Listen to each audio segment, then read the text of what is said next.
Quando olhamos em volta nesse nosso mundo, o que vemos? O que é normal? Banal mesmo.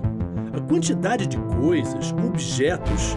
Nos damos conta de como tudo isso foi parar aqui? Apareceu nas nossas vidas? É claro que ao longo da história da humanidade tudo foi sendo inventado aos pouquinhos, mas fazer qualquer coisa à mão dava um trabalho danado. A Revolução Industrial, esse mundo das máquinas, mudou tudo. 200 anos depois disso ter começado na Inglaterra, mesmo com todas as transformações recentes, internet, redes sociais, esse celular que virou fundamental, inteligência artificial, o escambau, ainda assim, entre o mundo virtual e o real, o concreto, o que tocamos e o que compramos, ainda está muito mais ligado a esses lugares indispensáveis. Fábricas, indústrias, não o mundo do faz de conta, mas o mundo que faz o que de fato conta. E se essas chaminés representam um modelo antigo, como símbolos, elas ainda nos fazem pensar. No Brasil, como estamos? Essa confusão e esse trânsito fica na Avenida Brasil, que por décadas foi a entrada principal, quase única, da cidade do Rio de Janeiro. A que foi a capital do país e que por isso também foi durante um tempão um importante centro econômico. Mas hoje dá pena de ver. Fábricas fechadas, carcaças de uma zona industrial que foi se esvaindo, sangrando e deixando anêmico um setor industrial que até os anos 80 era o segundo maior do Brasil e hoje é apenas o sexto. Rio Grande do Sul, Paraná, Santa Catarina e Minas Gerais ultrapassaram o Rio de Janeiro. De certa forma, o que aconteceu a nível nacional com o estado do Rio aconteceu com o Brasil a nível internacional. A Avenida Brasil é um retrato desse Brasil que foi perdendo rumo. Hoje, o setor industrial brasileiro representa 1/3 do que já foi. Quando se pensa em indústria no Brasil, o estado mais importante, longe, sempre foi São Paulo. É lá que surgiu, que ficou conhecido como ABC Paulista, que foi o lugar onde nasceu e cresceu a nossa indústria automobilística, que criou em torno dela toda uma cadeia de outras indústrias. Berço do sindicalismo mais organizado, berço do PT, essa força econômica e política derivada dessa nossa civilização automotiva está em franca decadência. É todo um modelo que tem que ser repensado. O presidente do Brasil tem na sua história de vida essa ligação direta com o setor industrial. Lula foi operário por décadas e, como líder sindical, depois teve que lidar com o ponto de vista dos empresários nas negociações em que participava. Em São Bernardo, o Sindicato dos Metalúrgicos, no qual Lula foi presidente, perdeu cerca de 1/3 dos seus integrantes. Menos indústrias, menos operários. Para buscar recuperar a saúde desse setor econômico tão importante, Lula escolheu para ser ministro da Indústria e do Comércio um político que também fez toda a sua carreira no estado de São Paulo. Geraldo Alckmin foi prefeito, governador, é médico de formação e, de certa forma, esse é um setor que está mesmo precisando de cuidados intensivos. Olha, o Brasil teve uma desindustrialização precoce, porque é natural que, à medida que os países vão ficando mais ricos, a indústria vai migrando, buscando custo menor. Só que nós tivemos uma desindustrialização muito forte e precoce. Então, o esforço do presidente Lula é exatamente recuperar uma neo-industrialização, uma nova industrialização, que eu destacaria que tem que ser baseada na inovação e verde, renovável, descarbonizada, que é o que está acontecendo. Nós temos um agronegócio muito forte, muito competitivo. Então você tem um grande espaço na agroindústria. Vamos dar um exemplo no biodiesel. Nós somos o maior exportador de soja do mundo, o Brasil. Mas estamos agora, o presidente Lula aumentou de 10% para 12% a participação do óleo vegetal no diesel. Deixamos de importar o diesel dos Estados Unidos, uma parte, para usar o óleo vegetal. Soja, mamona, dendê, girassol. Então surgiram muitas fábricas de biodiesel. Uma outra área que nós somos muito competitivos, silvicultura, árvore, terra, né, solo, água e sol. O Brasil é imbatível. Então você tem uma indústria de papel e celulose, uma indústria que cresce forte. E eu diria que inovação. Estou chegando agora há pouco lá de Anápolis, onde vão ser lançados carros híbridos. Então, etanol e elétrico. Então, eu diria que tem tudo para haver uma neo-industrialização, uma nova industrialização muito importante. A gente cai de cerca de 30%, né, para 11% em relação ao PIB indústria. Quer dizer, é uma queda vertiginosa, né, queda de montanha-russa. Quanto que você acha? E é claro que indústria é um processo longo, não é uma loja para você abrir uma indústria. Quanto você acha que a gente pode recuperar disso, considerando que a gente está num mundo globalizado, que outros também estão competindo na mesma raia? Olha, a primeira tarefa é brecar a desindustrialização, é brecar. A outra, eu acho que tem espaço para recuperar. A pergunta, ela sempre foi, onde é que eu fabrico bem e barato? Hoje onde é que eu fabrico bem, barato e compenso as emissões de carbono, de gás de efeito estufa. Aí é o Brasil. Sim. E tanto isso é verdade que hoje o Brasil, neste ano, é o segundo receptor de investimentos estrangeiros diretos. 105 bilhões de reais nós recebemos em 7 meses de investimento externo direto. Só perdemos para os Estados Unidos. O Brasil é o segundo receptor de investimento no mundo. Porque quando você pergunta onde é que eu fabrico bem, barato e compenso as emissões de carbono, é difícil alguém competir com o Brasil. Energia renovável, então solar, eólica, possibilidade de produção de hidrogênio verde. Então nós temos um potencial grande, é difícil quantificar, mas eu acho que nós vamos ter uma retomada industrial.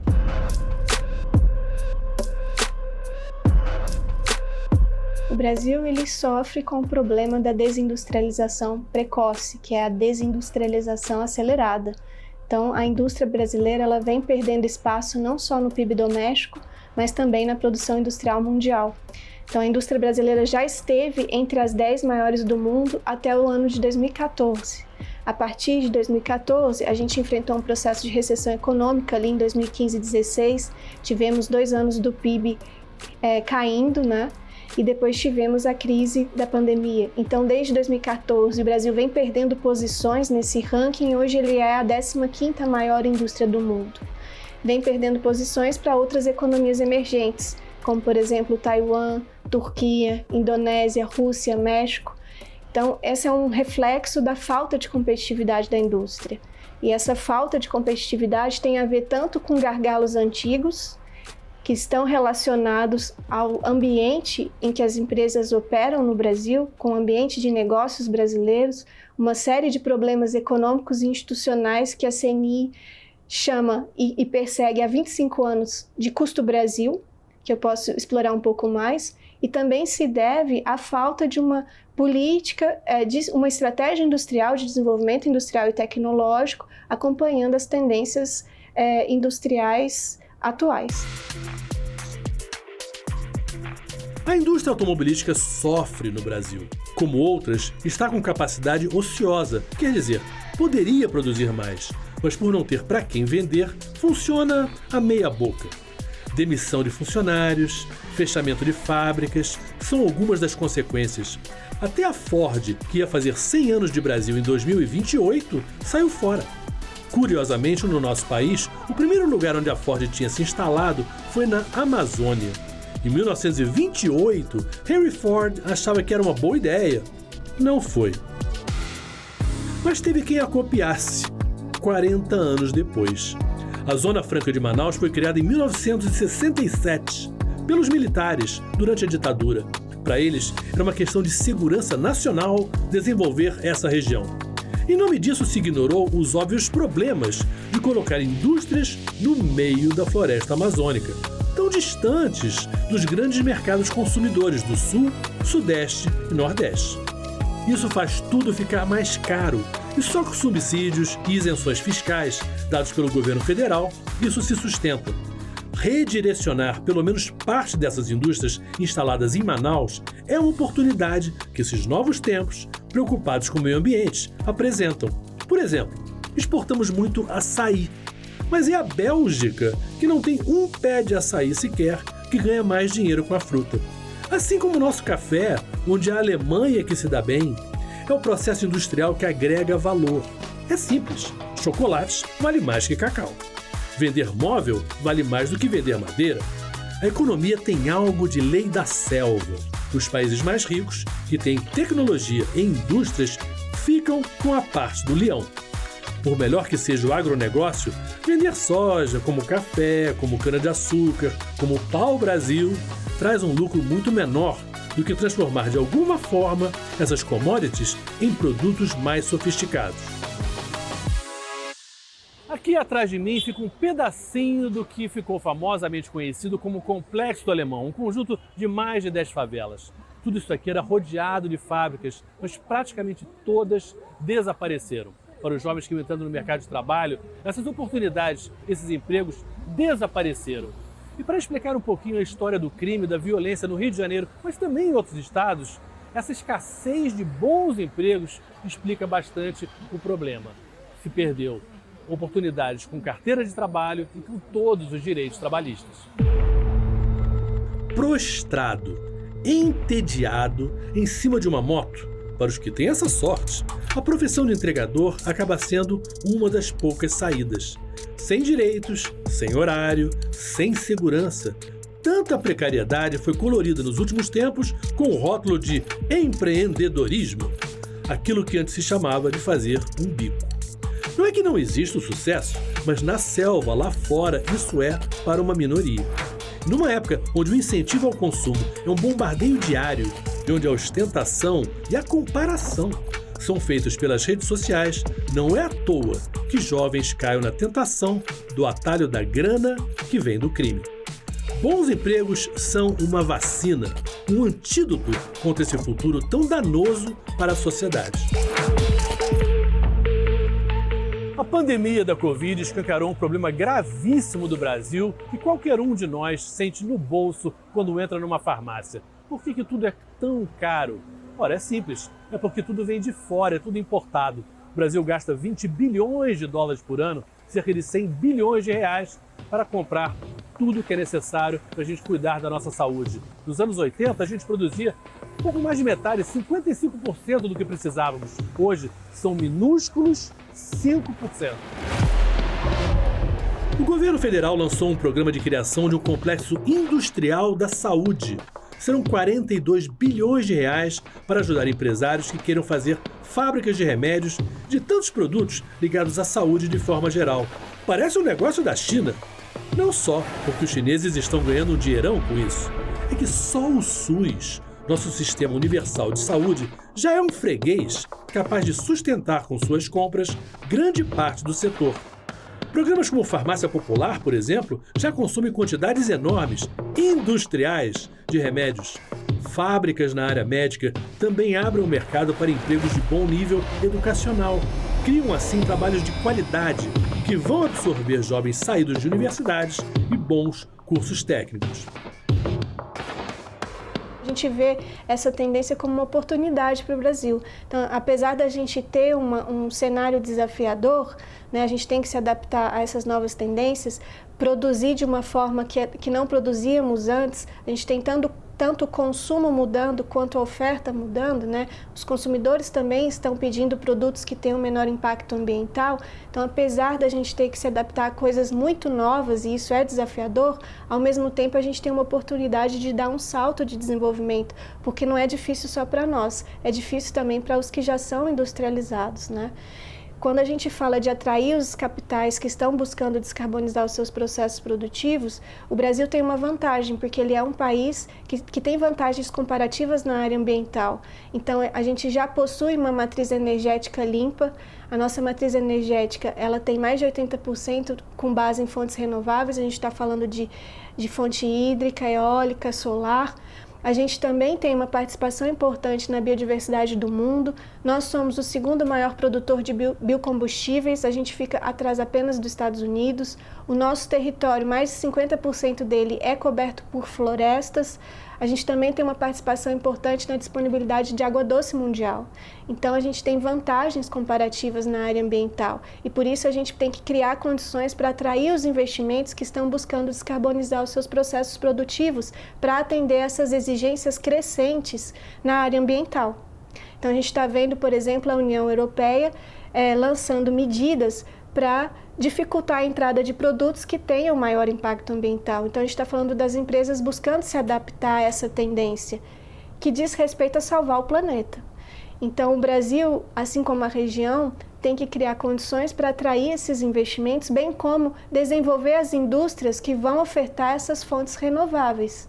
A gente está falando também de criar um hub tecnológico. A gente quer também ser capaz de desenvolver equipamentos, soluções tecnológicas para essa indústria de renováveis. A gente também está falando de exportar manufaturas verdes. Então, a gente já tem projetos em andamento, por exemplo, para o desenvolvimento do aço verde, para o desenvolvimento do combustível da aviação verde. Então, a gente já tem projetos de hidrogênio verde, para substituir os combustíveis fósseis. Então, a gente está falando também de exportar para o mundo manufaturas verdes. Então, essa é uma importante janela de oportunidade para um meio, para o Brasil se reindustrializar ou de estimular a neoindustrialização, que quer dizer industrializar o Brasil em novas bases, olhando para essas novas tendências, para esse contexto internacional atual que tem todas essas características. Hoje, a estrutura industrial brasileira, como a gente vinha falando, ela tem reduzido a sua concentração na região sudeste, como é tradicionalmente. Ela tem reduzido essa concentração. Além disso, ela é uma estrutura industrial diversificada. Na área internacional, a venda de produtos industriais é muito competitiva. A China está 10 voltas à frente. Países do mundo rico, da Europa, Estados Unidos e Japão também têm uma enorme vantagem. Mas na América do Sul, o Brasil sempre conseguiu vender seus produtos manufaturados razoavelmente bem. Particularmente a Argentina é um bom mercado. Cerca de 200 empresas brasileiras lucram bastante por lá. E é em parte por isso que as crises na economia argentina são seguidas com tanto interesse pelo nosso governo. Uma Argentina pobre consome e compra menos dos produtos industriais brasileiros. Além disso, vender para vizinho é mais barato. Mercosul, mercados do Sul. Para a indústria brasileira, esse é um caminho natural. Mas o Brasil tem alguns setores de ponta. Poucos países no mundo produzem aviões. A Embraer é uma referência internacional. Pelo mundo todo, esse mercado de jatos médios para passageiros é bastante disputado e a Embraer se destaca. É uma empresa que prova que a ciência e a engenharia no Brasil têm um potencial que pode ser muito mais bem aproveitado para que nossa economia decole de vez. O presidente Lula esteve na China, assinou N acordos comerciais e parcerias. A China é o maior comprador do Brasil.